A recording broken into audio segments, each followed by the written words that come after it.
Welcome back to Sarcastic Recaps, your one-stop destination for cringeworthy cinematic moments. Today, we're diving headfirst into the epic disaster that is the 2008 masterpiece, Hancock.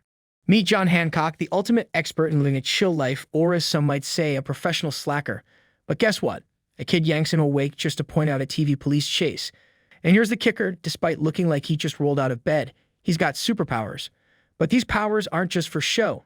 They team up with his bad attitude and tipsy adventures to create a masterpiece of property destruction. Sidewalks, road signs, police cars, all victims of Hancock's artistic touch.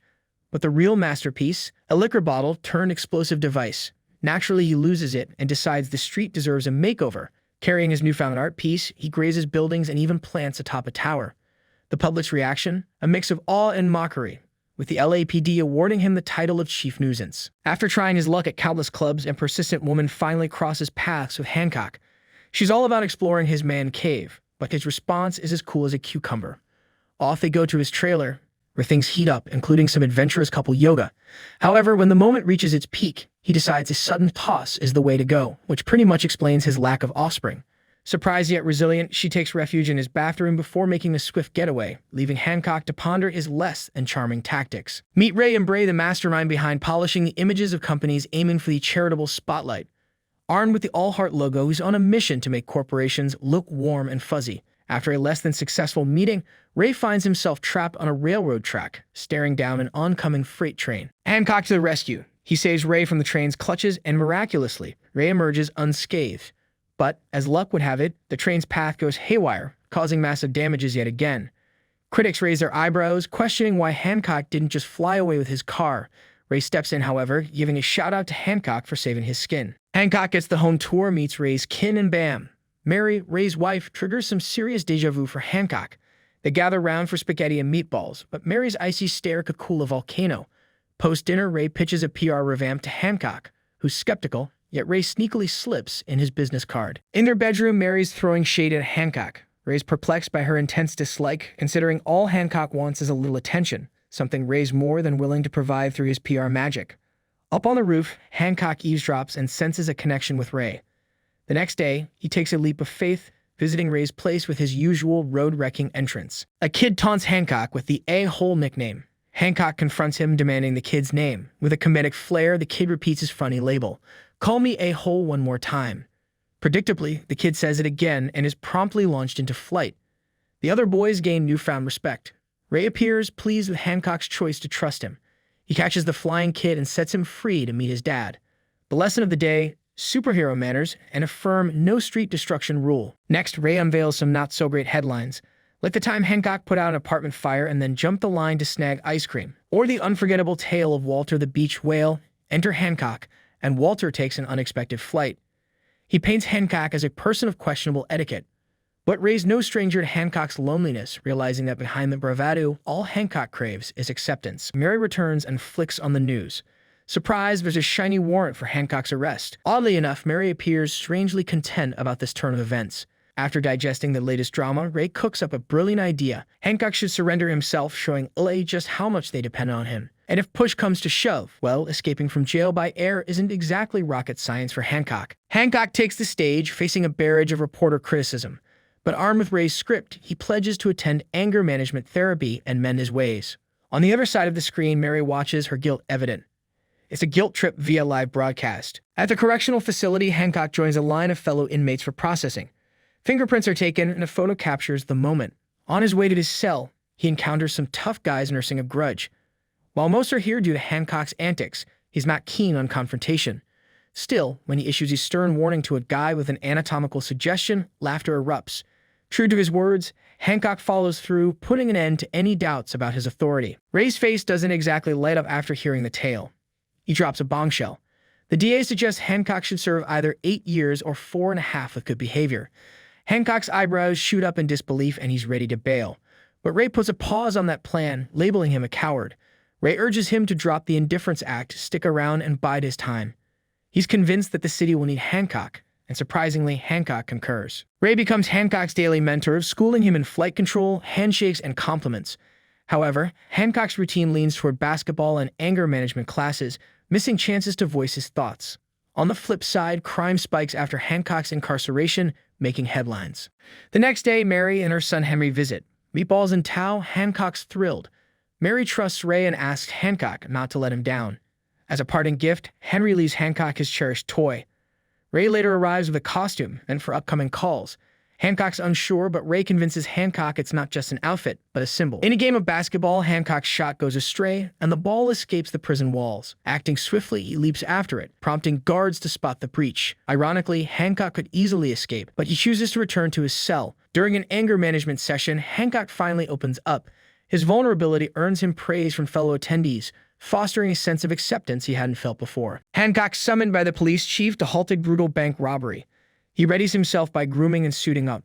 The bank heist erupts into a chaotic shootout, and hostages are caught in bomb-laden peril. Debuting a new costume from Ray, Hancock exits prison and stages a victorious comeback, landing without any unexpected urban redecorating. A shocker, right? The officer spills the beans. 8 hostages, 4 bad apples, and a pinned-down comrade. Hancock musters a great job for the officer and swoops in quite literally. He reaches the wounded officer with the finesse of a true gentleman, asking permission for a helpful touch.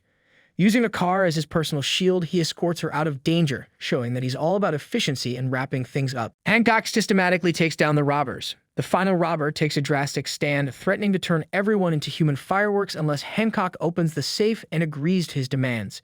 He converts a lamp into a weapon, issuing a warning not to call them names. When the challenge is accepted, Hancock delivers a swift response.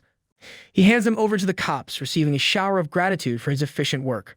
Ray practically bursts with pride. Hancock transforms into the crowd's sweetheart. Suddenly, everyone's vying for photos and handshakes. Later, over dinner with Ray and Mary, Hancock spills the beans about his seeming immortality and a bout of 80-year-old amnesia. He also drops the bombshell that nobody came looking for him during that time. Mary fights back tears, and though she apologizes, Hancock consoles her, assuring her she's not to blame. At home, Hancock helps a tipsy Ray to bed. Just before he leaves, Ray grips his hand and leaves him with words of encouragement, striking a chord with Hancock.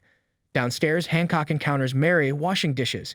Their conversation takes a turn when Mary touches his hand, sparking a hint of infidelity. However, the twist doesn't end there. Hancock discovers Mary also wields superhuman abilities. Amidst the confusion, they part ways, leaving things rather puzzling. The next morning, Ray grapples with a hangover and observes the house's wreckage. Mary, ever the master of excuses, pins the blame on Hancock's sneeze. Mary takes on the role of the powerless wife. When Hancock shows up and Ray receives a call, Hancock attempts to stab Mary, succeeding in striking her. In a twist, he threatens to unveil her secrets unless she spills the beans about their origins. Later, Mary seeks out Hancock, transformed in demeanor. Revealing a hidden truth, she shares that they've wielded powers for millennia, once hailed as gods and angels. They are now the last remnants of their kind, fated to be united. As the tension in the room simmers, the analogy of popcorn heating up becomes apt. Yet Mary doesn't spill all the beans, leaving Hancock in the dark. Determined, he departs to confer with Ray about this extraordinary exchange. The revelation triggers a clash between Hancock and Mary, wreaking havoc in downtown Los Angeles, leaving destruction in their wake. She confesses to thriving without him for 3,000 years, but Hancock's memory doesn't align, dismissing her as crazy. The tension escalates, Mary snapping, "Call me crazy once more," a request Hancock obliges. Weather shifts, mirroring the atmosphere as she crashes a truck into him. Meanwhile, Ray continues his all-heart logo campaign downtown, unaware of the turmoil brewing nearby. Returning to Hancock and Mary, lightning scorches the ground as tornadoes swirl around them. 2 tornadoes collide, laying waste to their surroundings. Ray witnesses his wife's newfound powers mirroring Hancock's. Amid the chaos, Hancock holds Mary and apologizes for the past, though we can't recall. He expresses that she's the most beautiful sight he's ever seen. Ray watches in astonishment. Hancock reunites with Ray and Mary at their home. Mary reveals that technically Hancock is her husband, but they split before Ray's arrival. Mary unveils their unique connection. They were created in pairs, compelled to unite across time and vast distances.